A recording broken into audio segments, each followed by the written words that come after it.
Keanu Reeves एक ऐसा नाम जो किसी पहचान का मोहताज नहीं है। चाहे मैट्रिक्स में नियो बनकर वर्चुअल रियलिटी से टकराना हो या जॉन विक में अकेले 100 से ज्यादा खूंखार किलर्स को मौत की नींद सुला देना, कियानू हर एक किरदार में ऐसी जान डालते हैं कि वो अमर हो जाता है। लेकिन इस चमकते चेहरे के पीछे छिपा है दर्द, तन्हाई और तकलीफों से भरा एक सफर। एक ऐसी दर्द भरी कहानी जिसमें इस शख्स ने गरीबी देखी, अनगिनत रिजेक्शंस देखे, सपने टूटते हुए देखे, अपने सभी करीबी लोगों को खो दिया, मगर फिर भी अपने टूटे हुए दिल को समेटा और इंसानियत को अपना सबसे बड़ा हथियार बना लिया।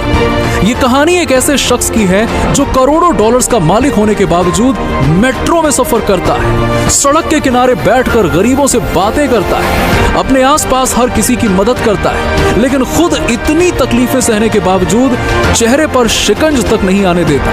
ये कहानी है हॉलीवुड के सबसे बड़े एक्शन स्टार कियानू रीव्स की। कहानी शुरू होती है लेबनान के शहर बहरूत से।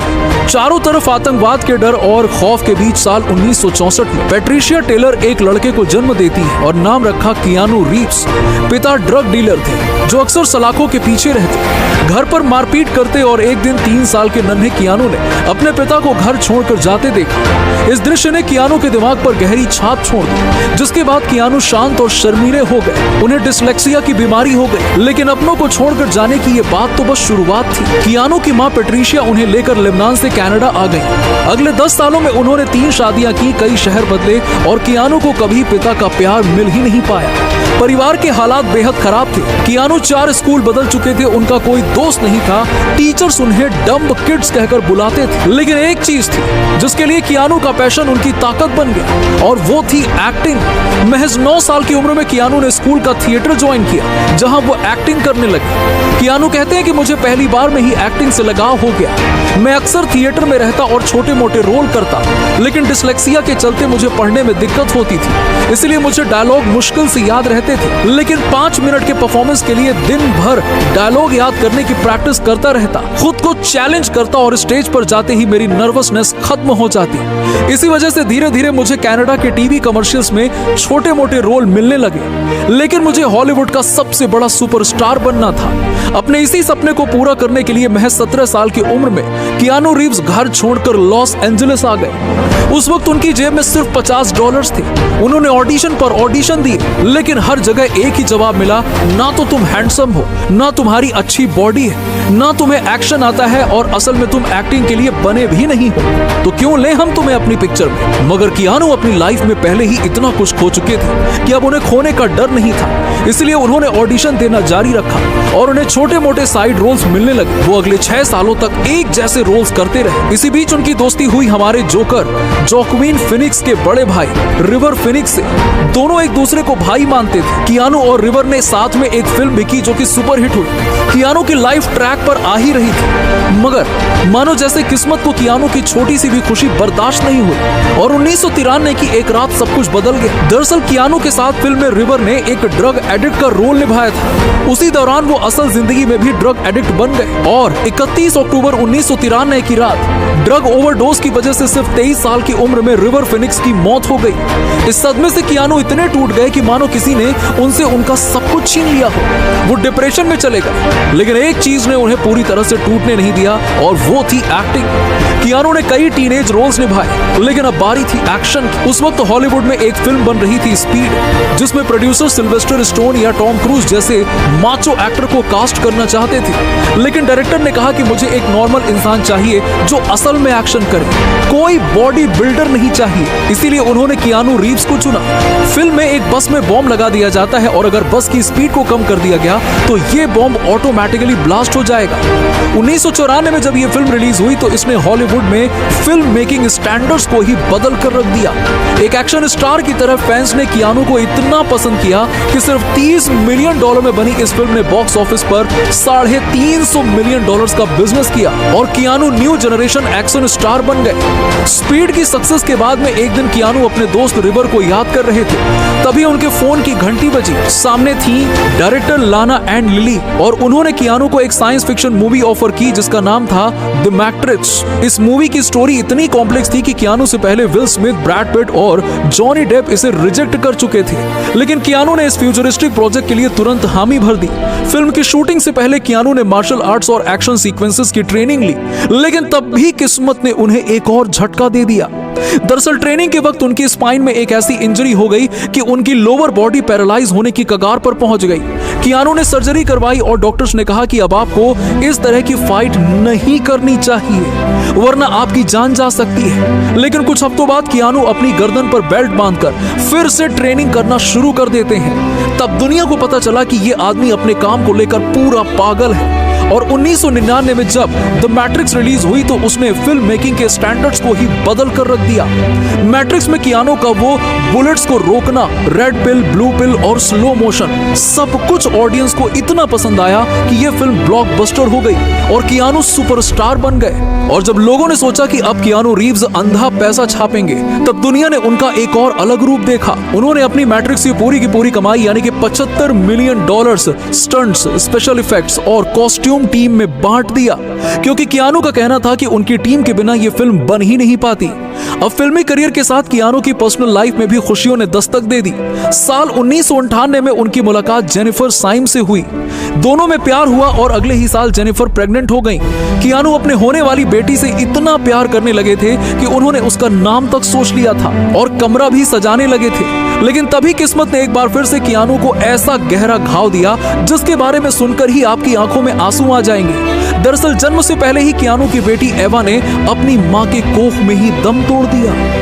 इस हादसे ने कियानू को अंदर से इतना तोड़ दिया कि वो हमेशा रोते रहते, मगर वो इस दर्द से उभर पाते उससे पहले ही एक और हादसा हुआ। एवा की मौत के सिर्फ 18 महीने बाद एक कार एक्सीडेंट में जेनिफर साइम की भी मौत हो गई। कियानू डिप्रेशन में चले गए। उनके दिमाग में ये बात घर कर गई कि वो जिस भी इंसान के करीब जाएंगे उसको तकलीफ पहुंचाएंगे या वो इस दुनिया को छोड़कर ही चला जाएगा। इसलिए उन्होंने दुनिया से दूरी बना ली और वो हॉलीवुड पार्टीज और इवेंट से लेकर अवार्ड फंक्शंस तक का हिस्सा नहीं बनते। उन्होंने अपना बड़ा घर बेचकर एक छोटे से अपार्टमेंट में रहना शुरू कर दिया। वो अक्सर न्यूयॉर्क की मेट्रो और सड़कों पर बिना किसी बॉडीगार्ड के अकेले ही टहलते दिखाई देते हैं। सड़क किनारे बैठकर बेघर लोगों से बातें करते हैं, उनकी मदद करते हैं, पार्क की बेंच पर बैठकर अकेले सैंडविच खाते हुए अपना दिन गुजारते हैं। जिंदगी की इतनी ठोकरों से ये बंदा टूट जरूर गया था, लेकिन इसने कभी हार नहीं मानी। उन्होंने अपने दर्द को अपनी कमजोरी नहीं बल्कि अपनी ताकत बना लिया। जीवन के इस कठिन दौर में भी कियानू रीव्स का वर्क एथिक और बर्ताव बेमिसाल था। वो घंटों सेट पर प्रैक्टिस करते और साथी कलाकारों की मदद करते, फिर चाहे वो क्रू के साथ लाइट उठाने का काम करना हो या अपनी सैलरी फिल्म आर्टिस्ट के साथ बांटना हो। खुद स्ट्रगल करने के बावजूद कियानू ने हमेशा दूसरों की मदद की। एक बार उन्होंने सेट पर खुद से काफी दूर खड़े एक आर्टिस्ट के रोने की आवाज सुनी। वो तुरंत उसके पास गए और पूछा कि क्या परेशानी है। उस शख्स को $20,000 की जरूरत थी, वरना उसके परिवार को मकान मालिक घर से निकाल देता। तभी कियानू ने तुरंत अपनी चेकबुक मंगवाई और उसे $20,000 दे दिए। और जब उनकी बहन को कैंसर हुआ तो उन्होंने अपनी पूरी की पूरी कमाई उनके इलाज में लगा दी। उनका इलाज करीबन 10 सालों तक चला और उनके ठीक होने के बाद कियानू ने कैंसर फाउंडेशन की शुरुआत की, जिसमें उन्होंने अपनी कमाई का 75 से 90% हिस्सा डोनेट करना शुरू कर दिया। वो इसी तरह से जरूरतमंदों के प्रति सहानुभूति दिखाते रहे, लेकिन हॉलीवुड की शान और शौकत वाली जिंदगी से दूर रहने की वजह से उनका करियर लो पॉइंट पर चला गया। प्रोडक्शन हाउस वाले उन्हें इग्नोर करने लगे, मगर तभी उनके हाथ आई एक छोटी सी स्क्रिप्ट जिसका नाम था स्कॉर्न, जो आगे चलकर हॉलीवुड की सबसे बड़ी एक्शन फ्रेंचाइजी जॉन विक बनने वाली थी। कियानू ने सिर्फ 90 मिनट में पूरी स्क्रिप्ट पढ़ ली और बोले कि मुझे ये फिल्म करनी है। ऐसा इसलिए क्योंकि जॉन विक सिर्फ एक्शन फ्रेंचाइजी नहीं बल्कि एक इमोशन था। जॉन विक का पास्ट दुखों से भरा हुआ था। वो अपनी वाइफ को खो चुका था, वो तन्हाई में जी रहा था और ये सब कियानू रीव्स की लाइफ से मिलता जुलता था। यहाँ आपको ये जानकर हैरानी होगी कि कियानू रीव्स ने इस फिल्म को डायरेक्ट करने की जिम्मेदारी सौंपी चैड स्टेहेल्स्की को, जो कि द मैट्रिक्स के उनके स्टंट डबल थे। इसी से आप अंदाजा लगा सकते हैं कि इस बंदे का दिल कितना साफ है कि एक आम इंसान को डायरेक्टर ही बना दिया। अब बारी आई ट्रेनिंग की, तो कियानो ने हॉलीवुड के बाकी एक्टर्स की तरह अपने एब्स बनाकर वही टिपिकल शर्टलेस सीन की तैयारी नहीं की, बल्कि उन्होंने पिस्टल, शॉटगन और राइफल के साथ में रियल लाइफ में एक असैसिन की ट्रेनिंग ली। फिल्म के एक भी सीन में स्टंट डबल का इस्तेमाल नहीं किया गया और हर एक्शन सीक्वेंस को इस तरह परफॉर्म किया गया मानो कि वो पूरी तरह से रियलिस्टिक हो। इसी से आप कियानो रीव्स के वर्क एथिक और डेडिकेशन का अंदाजा लगा सकते हैं। जॉन विक फिल्म रिलीज होते ही कल्ट क्लासिक बन गई और कियानो रीव्स ने एक बार फिर से खुद को साबित करके दिखा दिया। दोस्तों, अक्सर जब हम दुखी हो जाते हैं तो कड़वे हो जाते हैं, अपना गुस्सा आसपास के लोगों पर निकालते हैं, लेकिन कियानो रीव्स ने दर्द के बावजूद खुद को स्वार्थी और कड़वा नहीं होने दिया। वो हमेशा एक अच्छे इंसान बने रहे। जिंदगी ने उन्हें हर मोड़ पर तोड़ा, हर अपना उन्हें छोड़कर चला गया, लेकिन कियानो ने ना तो किसी से नफरत की और ना ही अपनी इंसानियत को खोया। आज कियानो हॉलीवुड की जानी मानी हस्ती है, मगर फिर भी सफलता उनके सिर नहीं चढ़ी। मार्वल के प्रेसिडेंट कहते हैं, मार्वल की हर फिल्म के पहले हम कियानो को कॉल करते हैं कि क्या वो फिल्म ज्वाइन करेंगे, लेकिन वो पूरी रिस्पेक्ट के साथ में हमें मना कर देते हैं, मगर हम उनका इंतजार करना कभी नहीं छोड़ेंगे। दुनिया की सबसे बड़ी सुपर हीरो फ्रेंचाइजी उनके साथ काम करने के लिए तरस रही है, मगर फिर भी सफलता उनके सर पर नहीं चढ़ी। जहां सेलिब्रिटीज रेड कारपेट के बिना अपनी गाड़ी से बाहर कदम नहीं रखते, वहीं 2014 में कियानो रीव्स अपनी ही फिल्म की पार्टी में जाने के लिए बाहर लाइन में खड़े होकर चुपचाप इंतजार कर रहे थे। इसी से उनकी महानता झलकती है। कियानो कहते हैं कि मैंने बहुत पैसा कमाया, लेकिन मैंने कभी बैंक बैलेंस की चिंता नहीं की। मैं अधिकतम पैसे दान करता हूँ, होटल के एक छोटे से कमरे में रहता हूँ और सादा जीवन जीता हूँ। मेरे लिए स्वस्थ शरीर और शांत मन ज्यादा मायने रखता है। तो दोस्तों, अगर आप भी हर मुश्किल का सामना करके अपने साथ, अपने परिवार और अपने आसपास के लोगों का जीवन बदलना चाहते हैं, तो अपने सपनों को हकीकत बनाकर भी विनम्र रहना चाहते हैं, तो कमेंट बॉक्स में ये जरूर लिखिए, हाँ मैं तैयार हूँ। उम्मीद है कि आपको ये वीडियो पसंद आया होगा। अगर हाँ, तो इसे जितना हो सके लाइक करें और शेयर कीजिएगा, क्योंकि आपका एक शेयर किसी की जिंदगी बदल सकता है। और ऐसे ही लाइफ चेंजिंग स्टोरीज के लिए लाइव मोटिवेट टीवी को सब्सक्राइब करके पास वाली घंटी को जरूर दबा दीजिएगा। धन्यवाद।